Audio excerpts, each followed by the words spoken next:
Versus, in my opinion, the MVP of our league this year, and Steph. Two former MVPs going head-to-head in the play-in. We will preview the matchup today on The Jump. And Chris Webber, Chris Bosh, Paul Pierce, all getting the call to the hall. We will give them their flowers shortly. Best time we've ever seen. So kick back, relax, grab a smoothie, do like James does. Enjoy The Jump. We're about to start now. That's a big smoothie thing. He's a tall guy. Welcome to The Jump, presented by Dell. Cereal out of like a... Dude, I'm enjoying the music. Yes. It's got a very Disney park theme. Esque. I just want to get this here. out of the way. The fact that you text me and Matt to wear hoodies and then you don't wear a hoodie. Like, I thought you were going to do a WNBA hoodie and we were all doing this thing. Don't try to draw me into your twinsies thing going on here just because you showed up in what Matt wears all the time. Yeah, this is stolen swag, 100%. Right? I was like, don't try to get me involved. I had nothing to do with this. That looks really, really comfortable, Matthew. I know, but you do want to share with the people that Matt is fully dressed from shoulders to shoes, and you. We'll do it later in a segment. I'll go in front of the court. Okay, all right. I'm just saying you're going to have to see what else Richard is wearing now. That's a tease. Welcome to The Jump. I'm joined by NBA champions. I've got the co-host of All the Smoke podcast on that side, Yes, Matt Barnes, our 2016 champ who made 4 NBA Finals appearances, Richard Jefferson. We will get into a game of Can I Have a Word in just a moment. But first, all right, it's official. One of the most unusual regular seasons in the NBA's 75-year history is in the books, with the play-in game set to start tomorrow and the rest of the bracket in action starting this weekend. It's funny, there isn't really a nickname for the NBA playoffs the way there is with March Madness. No one calls what's about to happen the big dance. And yet, in this season's finishing kick, we still saw several teams trying to pick their partners. That's trash. Hey, you're serious, right? In the East, the Bucks could have intentionally lost their recent regular season games versus Miami. That would have let them avoid a first-round playoff matchup with Jimmy Butler and the Heat, the team that, of course, upset them in the bubble last year. But instead, Giannis and company leaned into that smoke and now will indeed face the Heat in the first round. Meanwhile, in the West, bit more complicated. For the first time in franchise history, the Jazz clinched the best overall record in the NBA, which in turn locked the Suns into the second seed. As for the 3 spot, well, just a few days ago, the Clippers appeared relatively set for that, which likely would have put them on either a first or second round collision course with the Lakers, and just in the generally tougher side of the West bracket. So what did the Clippers do?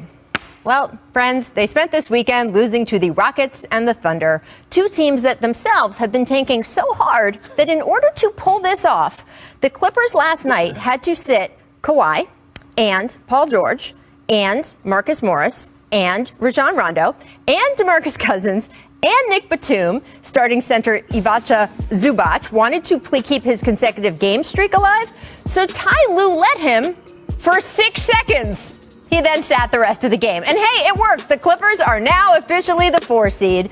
Although, as I said on the show a couple times last week, if I'm the Clippers, I would have wanted to play the Lakers in the first round when the crowds at Staples Center are still pretty limited. LeBron's still working his way back from that ankle injury. Sure enough, actually, we saw LeBron's ankle flare again last night. Watch this twist here in the fourth quarter against the Pels. LeBron did not return to the game after this, but afterward he said he will feel fine enough to play on Wednesday. He's going to be in that game when the Lakers will face, Steph Curry and the Warriors in that West play-in game. And speaking of, Steph just ridiculous again last night. He wrapped up his second career league scoring title with a 46-point performance in which he outscored the entire rest of the Warriors starting lineup altogether. Really, Steph is so hot right now that Wednesday night's game should be an absolute dogfight, with the winner sliding into the 7th seed and the loser getting another game to fight for 8th, which has some irony, because if it's the Lakers who end up sliding to 8, guess where they'd end up? Yep, on the Clippers side of the bracket. Turns out this pick your partner stuff can be dicey. No wonder we don't use the big dance nickname for the NBA. Instead, maybe we just refer to these next few months as survival of the fittest, because it's going to be a rumble, and I can't wait. And with all that, gentlemen, all of the machinations Can I have a word? This is our game where we give you topics. You describe them in one word. So I want to start with the play-in tournament in general. Remember, it was criticized by LeBron, Luka, Mark I don't Cuban, remember which one was first. others this season. I'm telling you, based on events just described from this weekend, the play-in delivered some great late-season drama. We've seen less resting late this season, teams fighting to stay out of that 7-10 range in each conference. So, Richard, can I have a word for the idea of the play-in tournament? Oh, yeah. Oh, dang. Oh, yeah. I know, Here we using go. a pen is complicated. There, outstanding-ish. Outstanding-ish. That's why. I don't know if that's a word. It's not a word, but that's what makes it so much fun. It's outstanding because obviously it did what it was supposed to do. It got the teams in the bottom part a little bit more focused. And then after that, Golden State Lakers, I don't know. You don't necessarily want those in the first couple. Mine is from a fan's perspective, which I am now. Ooh, I'm ahead. There you Am are. I not? Boom. That's 2 words. I mean, his 2 words are better than your 2 words. Yeah. At least his 2 words are real English. Yours are I like, love it from a fan's perspective, but as a player's perspective, you heard players speak out on it. I've been a 7 or an 8 seed, and you bust your tail to get to that spot and think, okay, you can relax and then focus on your series. Now you got to worry about this play-in game, and this is a dangerous situation for the Lakers, particularly because Steph Curry is playing the best basketball of his career. Draymond is on point, and the Lakers are not healthy. So we will have to see what happens. But like I said, from a fan standpoint, which I am now, I love it. well, I mean, look, in a way, though, it also can kind of give you a little more to play Warm for, up. right? Forget that. But look, whether it's losing in the first round, which most, not all, most 7 and 8 seeds do, or, hey, we made it to this part of the play-in. It's kind of an accomplishment if you're fighting in that bracket to make it to 7 or 8 versus 9 or 10. And then winning on Wednesday night. I think whoever wins, it will feel like an accomplishment. It'll feel like a big deal. Now, for the Lakers and Warriors, these are guys that have seen championships. Right. I don't think they're like, oh, my God, I want a play-in game. I'm not saying that. But for teams in general, in terms of this format, I think for, say, the Wizards, who were fighting on the East Side to just get in, if they can win a play-in game and get themselves... Why did you mention the Wizards? This is the issue or the with this. Celtics. And Matt remembers this when there were teams that were winning 50 games and not making it to the postseason, Right. 49 games. So sometimes the 7 seed could be one of the best teams in the league. There could be a 3-game difference between 7 and 2, and it could go in a tiebreaker. So all of a sudden, this 7 seed, you were in potential of not making the postseason when you were a game and a half away from 2. Right. So that's So you where it got gets the same- that's where Okay, it gets a that's fair. little dicey in my opinion, because these teams and these conferences could be so loaded. So I think the 8 is where it should be, and then 7 should be safe, in my opinion. Okay. I just think, and we're talking about the Lakers. I mean, I think for the Lakers, although they don't want to be in it, I think this is going to be a possible 2 good, 1 game, but possibly 2 to kind of get warmed up Right. before you go into that first round series, because they haven't had guys together. Guys have been hurt. So we'll talk about this more later, obviously. But as a player, I understand the frustration for sure. I get that. I do want to get your guys' take on the Clippers. They made sure their players were rested this weekend, right? I Our mentioned next all one. the DMPs. I mean, come on, guys. Both games were lost, and I can't even do the rest of this intro. Look, can I have a word for the Clippers this weekend? Let's start with Matt. Strategic. Okay. Which means a lot of different things. It means smart. It means rested. It means there's no excuses now. You're going to be rested. You're going to be focused on whoever you have to play. Whether people want to say they avoided the Lakers, that's, who really knows. But at the end of the day, I think it's going to line up a crash course for an all-LA Western Conference finals, hopefully. I think that's what everyone wants to see. So I just think it was very strategic on their part. See, this is my thing. If I would have known somebody else was going to write our words, then I would have picked strategic. I just was never going to spell that, so I picked smart. So smart. How about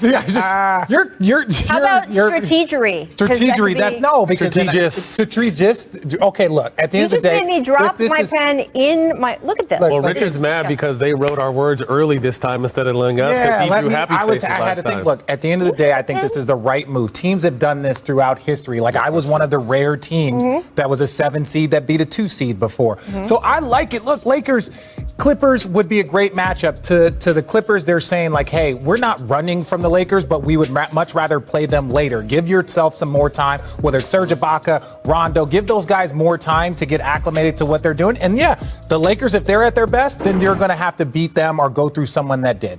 I mean, look, I don't know the exact status of Kawhi Leonard's foot. So it's possible that this was More time. not so much about like, oh my God, we're so scared of the Lakers, and more about, hey, if we play the defending champions, we also want to be healthier. And that I understand. I do think, first of all, if the Lakers fall to 8th, which you guys just talked about how Steph Curry is, that could definitely happen, right? So if the Lakers fall to 8th, then they are back in the same side of the bracket, although not till the second round. I have just been saying all week, and I heard Jared Dudley say it last night in the post-game press conference, the first round is probably where the Lakers will be more vulnerable, right? The crowds here in California at Staples Center still pretty limited. I think right now they're at 11% capacity. We expect that to change throughout the playoffs. Capacity is going to go up. And if the Lakers and Clippers play each other, I'm not making a value judgment here. I'm just telling you that every time we have seen Lakers-Clippers games, even if they're Clippers home games, Laker game. the stands are full of Lakers fans. You played for both. I played, yeah, exactly. So it's always going to be a Laker advantage. No matter what colors or what's covered up inside, it's going to be a Laker advantage. So completely agree. Right. So you will have every home game or every game rather, of a Clippers-Lakers series, if it happens later in the playoffs, possibly feeling like a Lakers home game in a way that the first round series wouldn't. LeBron, as I mentioned, just tweaked his ankle again last night. I don't know how he's going to move calling it now. around. Lakers and Clippers won't meet. You don't think? So you think that like even Who's if not they going to have get this- there? Yeah. Hey, look, that's for everybody else to argue about. I'm just saying, Lakers and Clippers is not happening. Well, that's what happened last year, right? We thought they were on this collision course, and the Clippers did not get there. We will have to see what happens this year and to see if their strategery pays off. Coming up, friends, we're going to try, indeed, make perfection. You've seen it 100. That's Also helps to be playing a team that is trying not to win. Miss showing off. Here comes Kyle Guy. Showtime, baby. Uh-oh. I mean, maybe. Oh, Buddy and Guy. Not much. Oh, no. Is next year going to be different for the Kings? Hey, Matt? look, I did this in the Garden one time. I didn't miss it, but I went and got my steps right. And as soon as I do it 1-on-0, the ball just trickles out of bounds. So I did it in the Garden. Don't feel bad, Guy. Is it going to be different for the Kings next year? I don't think so. But on their behalf, they have new management. You want to give them time to figure out what they can do. But it's Sacramento's a tough market. They just had new management a couple years ago. It's an open door policy. So this is a new. So they got the new management. They got the new management. The Sacramento Kings, we have an open door policy, might not mean what they might think it means, according to Matt. All right, let's move on. That's tremendous. Make equity. Back on April 18th, a fan told Dame that his house was in jeopardy if Portland didn't win 42 games and that he needed Dame. Dame said, say less. Say less.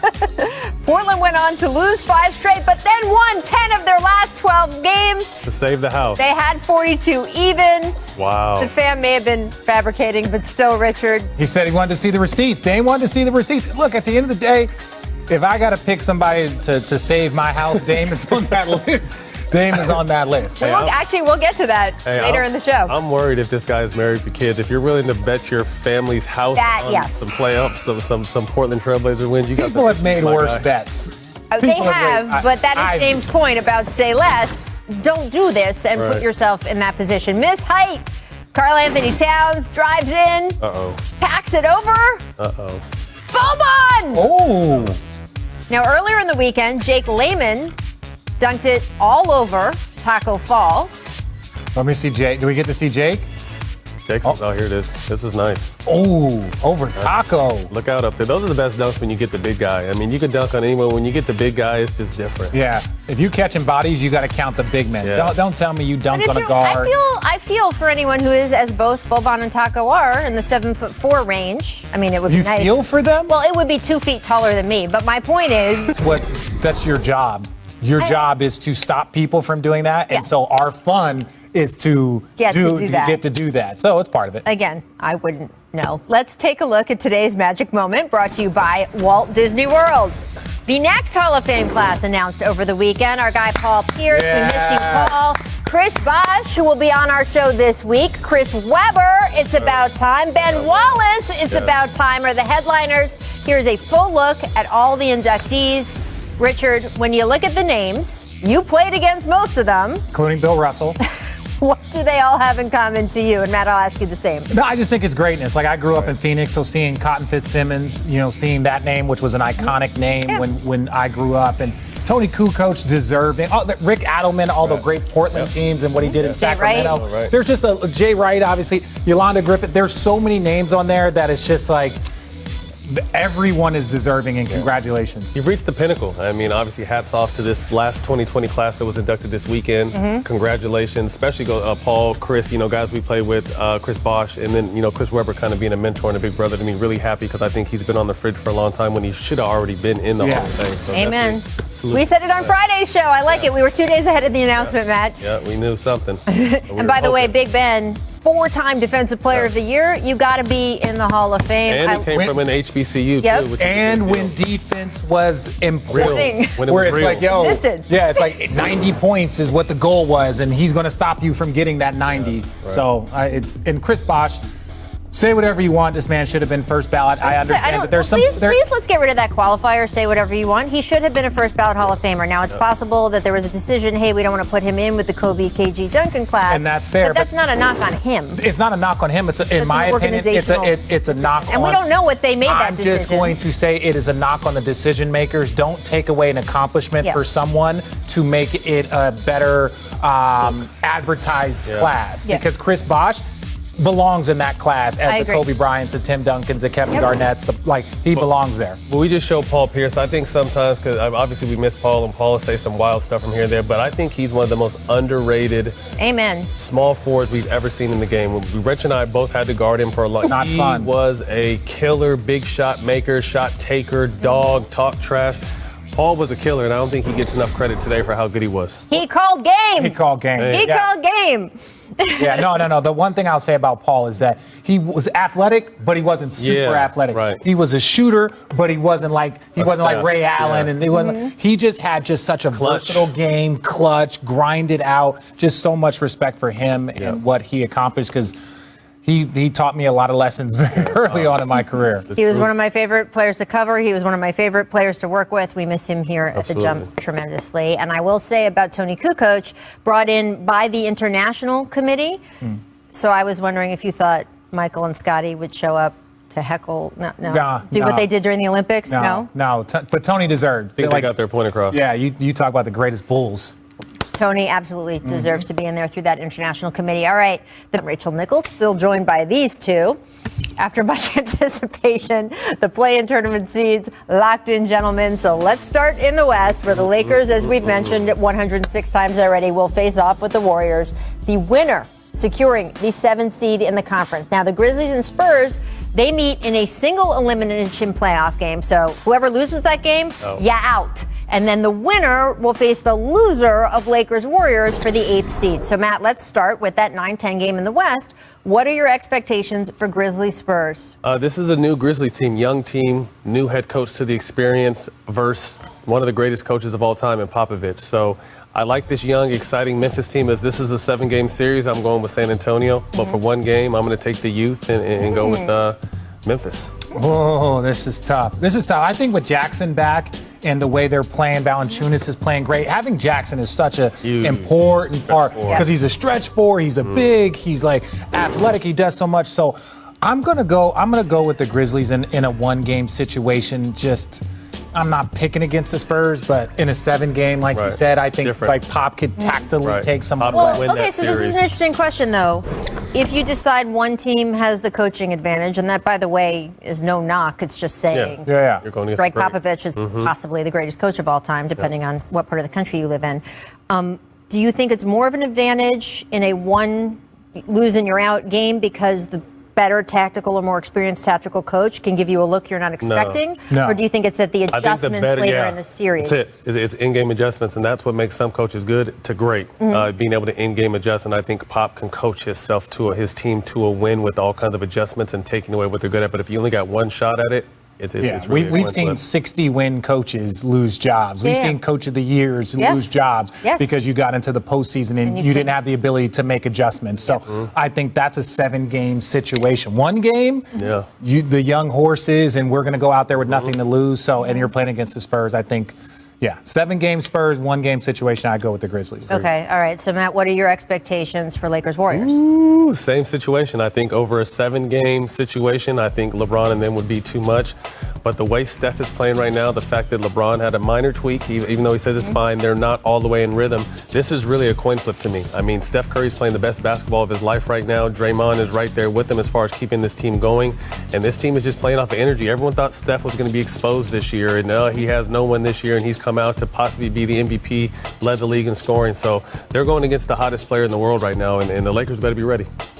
Woo! So I think the only reason why I think that the Lakers win this game is because, not saying you can take away Steph, because you can't. It's been proven you can't take away Steph, but what you can do is make others beat you more than you normally would. So if the other guys step up, if Draymond steps up, if you get guys like Kent Bazemore, if you get other guys that have a 15, 17-point game, then I think they win. But if you're just going to look for Wiggins, if you just get guys that are just like, Steph's going to score 40 and take us there, I think the Lakers, because their size and all that. But I think the Warriors win the next game, no matter who wins. Right. And I think the Lakers win and get the 7th spot. What do you think about offensively in terms of, can the Lakers have enough firepower at this point right now, with guys still coming back and feeling each other out, to keep up with if Steph does manage to go off for another 45 or so? The size. I think that Lakers size in a one-game situation, their interior. You got Drummond. You're starting to see the impact that he can have with Anthony Davis and LeBron James in there. And again, they do have a couple of guys that can run around. KCP, Caruso. They've got guys that can at least try and run around and chase Steph. I don't think they have many guys on their roster that can handle Anthony Davis or LeBron James. So it's like, we can't just look at Steph and say he's outstanding and not look over at Anthony Davis and LeBron. It's like, well, who do they have to try and match up with those two?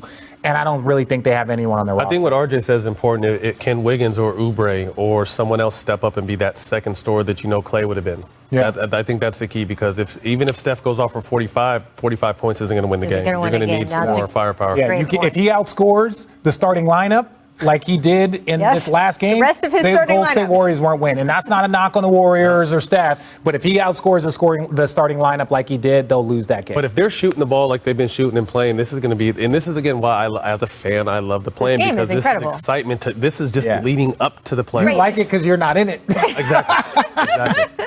I do want to get to the East. The Celtics facing the Wizards, with the winner securing the 7th seed and a matchup with the Brooklyn Nets.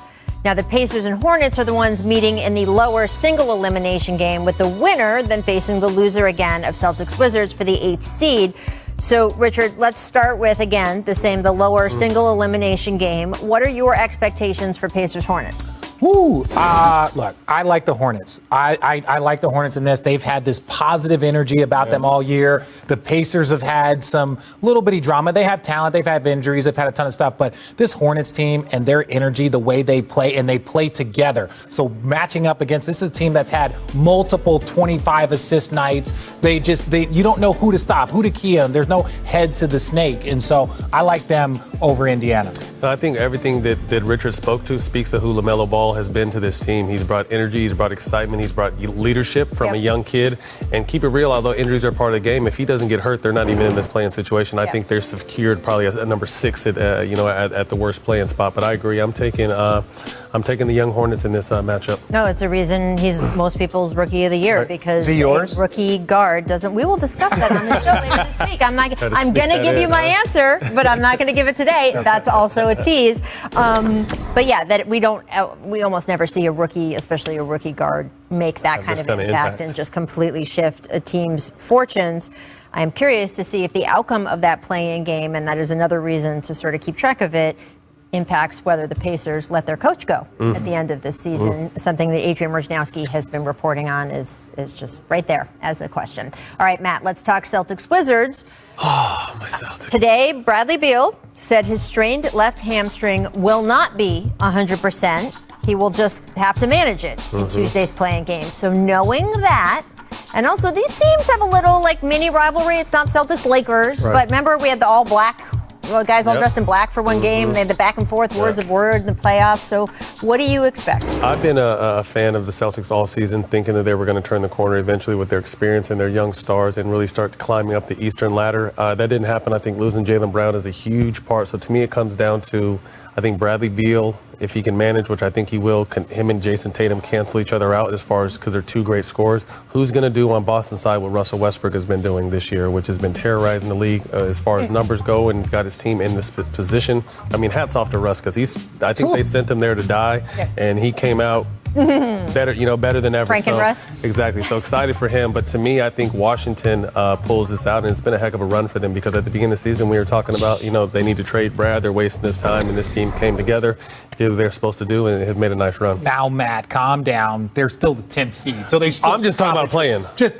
playing. Okay, that's all I'm talking about. They still should trade. They should still trade. Our eighth seed. What? Yeah. It sounds like they're 10th. Anyways, this is what I think. I think if Bradley Beal's healthy, without a doubt, it's the Wizards. But you don't know. And he went out and tried to play, couldn't really move. We already saw the numbers and him possibly trying to catch Steph for the scoring record. So if they're healthy with no Jaylen Brown, it's the Wizards. And then after that, it becomes a toss-up, to tell you the truth, because you don't know who's going to step up for the Wizards. Who is their third guy that's going to step up in this situation? So if Bradley Beal can give you 15 points, if he can go out there and make it through a game, give you 15, 18 points, I think it's the Wizards. I mean, I'm very interested to see what Russell Westbrook does in this game because you guys know how I feel about him. I think that the slander on him is ridiculous.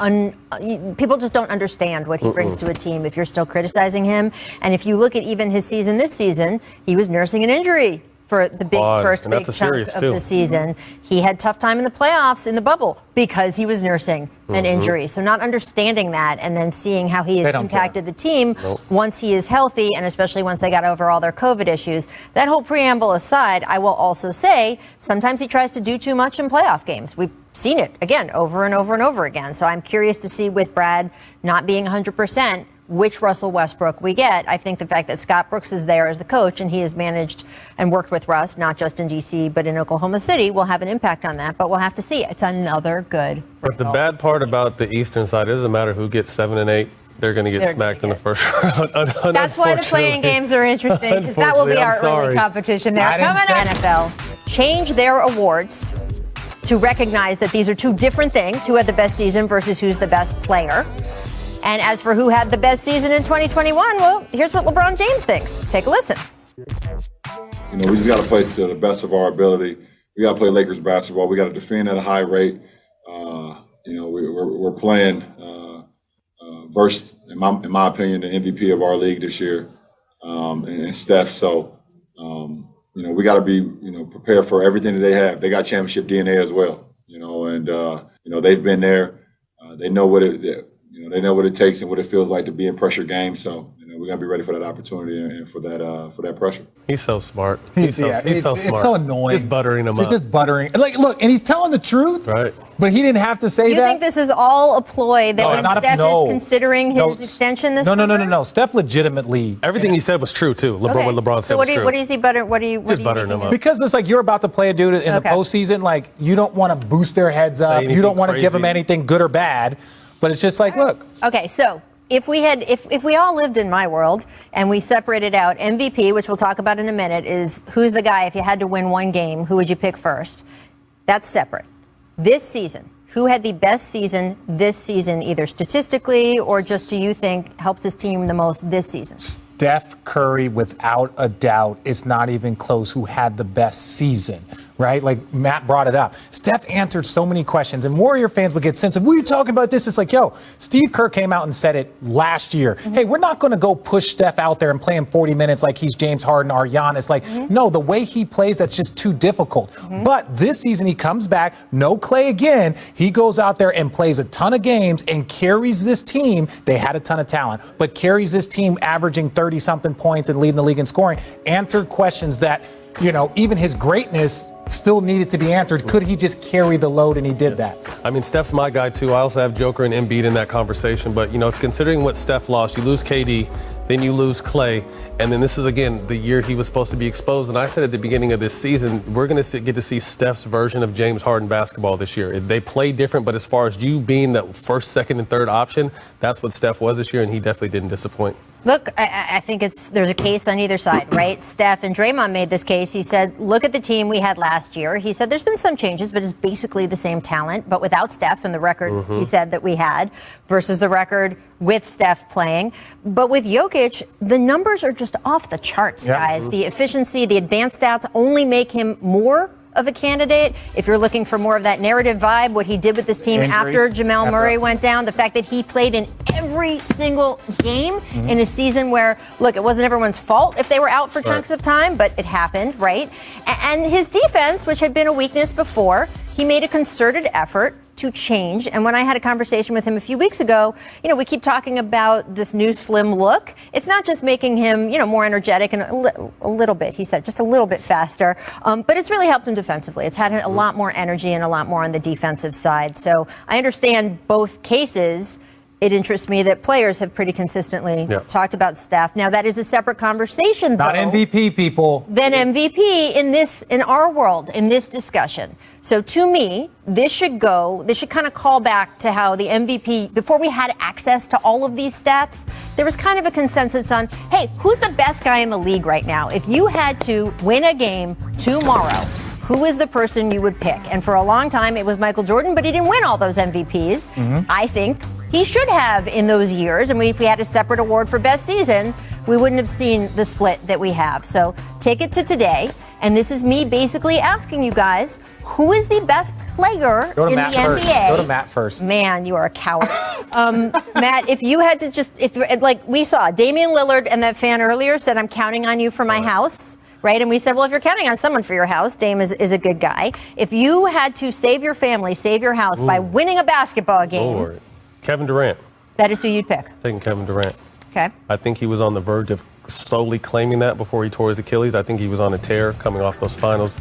The way he's been able to come back this year off this type of injury and still like he never missed a beat, still consistent, still efficient, still probably the most scary player in the game. So if I'm going to take one player, I'm taking Kevin Durant to save my family. Oh, this is tough. And my words don't count nearly as much because I am associated with LeBron James. But to me, he's still the best player. Because you were saying, Kevin Durant, he was on the verge. He was on the verge. He didn't get there. The year he gets hurt, LeBron James wins the MVP, or wins the Finals MVP and wins the championship. And he's still the reigning Finals MVP. Right. And prior to the injuries to him and Anthony Davis, they were the number one ranked defense. They were the number one ranked team in the league. It looked like he was about to get his fifth MVP. So if you tell me the most valuable player, the best player on the planet, until someone gets past that verge, then to me it's still LeBron James. He's got to hold the title until someone just surpasses him in a way. And you don't just TKO the champ. You got to knock out the champ. You got to finish the champ. And I don't think